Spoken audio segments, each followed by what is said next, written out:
5 things I hate about football. Don't get me wrong. I love football. I adore football. It's the best sport in the world. But there are some things in football that absolutely irritate me. And these are 5 things that I hate about the game. Number 5, players feigning injury. Oh my God, this really winds me up. Trust me. Nowadays, I don't know whether a player is injured or not. And don't get me wrong, football is a sport in which, players can pick up horrendous injuries, ACLs, broken legs, twisted knees, twisted ankles, your shoulder pops out.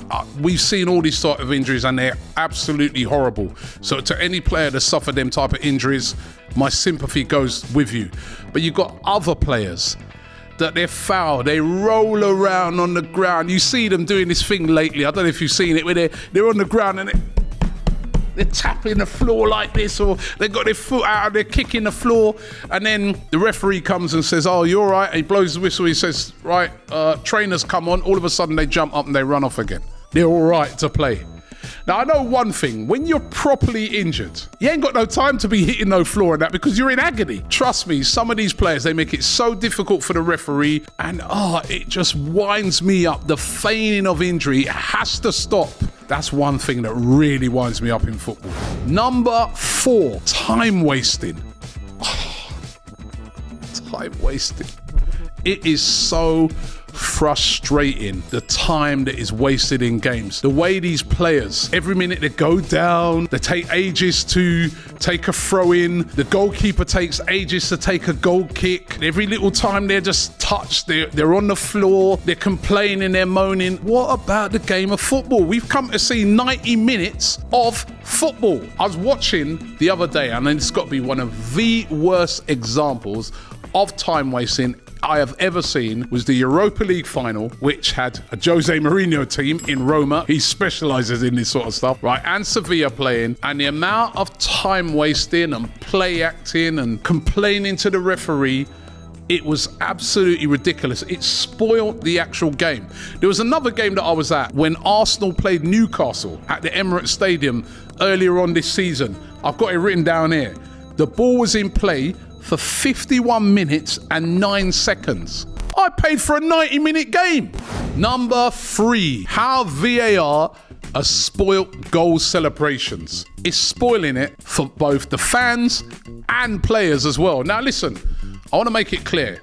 I personally think that VAR, when used properly, is a good thing because it cuts out a lot of bad errors. So when it's used properly, VAR can be a good thing in football. And we've got to move ahead, with all the technology and that. So I'm not being a technophobe here and saying VAR is a bad thing. But what it is, sometimes it takes so long. It's just ruined the goal celebrations. A goal goes in, we're all jumping up and down on terraces and in our seats and we're going wild and with limbs everywhere. And then all of a sudden we see the referee like this. And we're like, oh my God, here we go. What's going on? Is he giving this? And then like a couple of the players are coming over. They probably celebrated, ripped off their shirt or whatever. And they come over and they go, yeah, well, what's going on? And he goes, hold on, I'm checking. Then it will take ages to do that. It will come up on the screen, VAR check. That's if you've got a screen, unlike at Man United where they don't have one. But it will come up on the screen and it will say VAR check.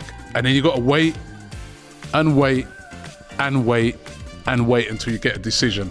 And it's just spoilt those goal celebrations, those spontaneous eruptions of joy. You can't do that no more. This goal's gone in when I've been to watch games and I'm like, is it offside though? Was there a foul in there? They've got to speed this up. They've got to do something about it to get it so it's just almost instantaneous, but it really has spoilt my celebrations.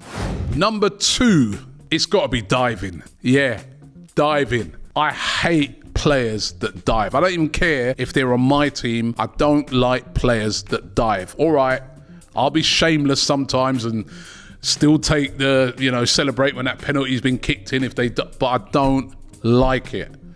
And too many players nowadays, they just dive. They are barely touched. How many times do you hear this? Oh, well, there was contact. The type of contact that they're talking about, that wouldn't even knock over, this microphone. It's absolutely ridiculous and horrendous. Now, one of the things I used to love about football in this country of England is that back in the day, you literally had to knock someone over for him to go to the ground, and players were really, really honest. But not no more. Nah. They're diving all over the place. As some of these players, as soon as they get into the box, they feel a bit of contact, over they go. Some of them initiate the contact. So they'll be going and trying to run into the player so they can then fall down and win a penalty. And you would have thought that VAR coming in, some of them would say to themselves, well, you know what? I can't really do it no more because the cameras are there and it would suss me out. It's actually made it worse. Because now they go down looking to get a decision and hoping that the VAR will show minimal contact so they can turn around and say, look, I was touched, that's a penalty. Honestly, something has to be done about the diving in the game of the football. There's some terrible culprits in it. Neymar, it's got to be one of the worst. I love him as a footballer, but let me tell you something. You could take a feather and knock that guy over in the box and he's down. Got to do something about diving in football. I hate it. I absolutely hate it. Well, now I've come to the number one thing that I hate about football. The beautiful game. A game that I love. But this thing sometimes makes me hate it. And that is the price of football. The price of football, and I'm going by the country that I'm in, which of course is England in the UK. The price of football can be absolutely ridiculous. My season ticket costs way over £1,000. And it ain't no fancy seat. It's a decent seat, but ain't no fancy seat. Over £1,000 for a season ticket. The price of a football kit. And when I'm talking a football kit, I'm just talking about the shirt. I bought the brand new top, £80. And that's not even the most expensive one. The actual, they'll make two versions. They'll make one, which is the replica version. That's £80.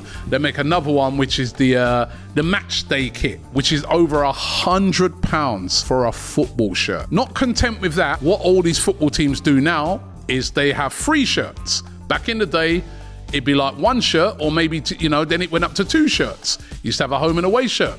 Not no more. You got the home shirt, you got the away shirt, and then you got a third kit.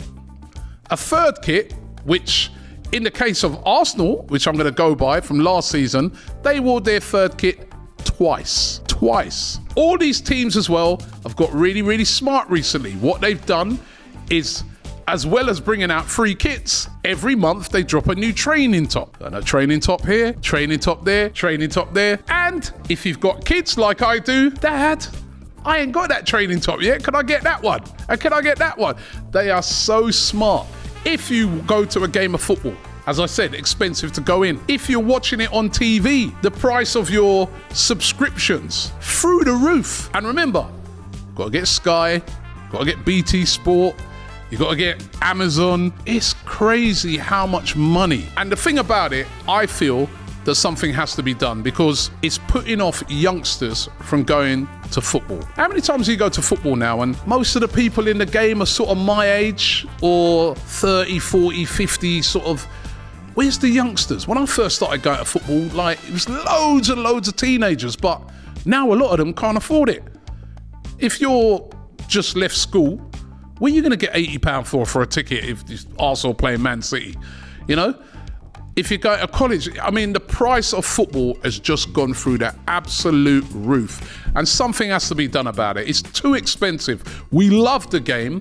We love the players. We love everything about football. But it's just things like this that irritate me. The price of football is too much.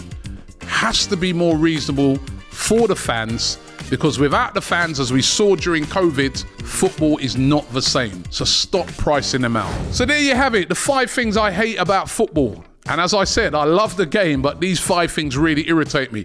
What about you guys? Are there some things that you hate about football? I would really like to know. Let me know in the comments below. Thanks for watching, and don't forget to subscribe to DR Sports.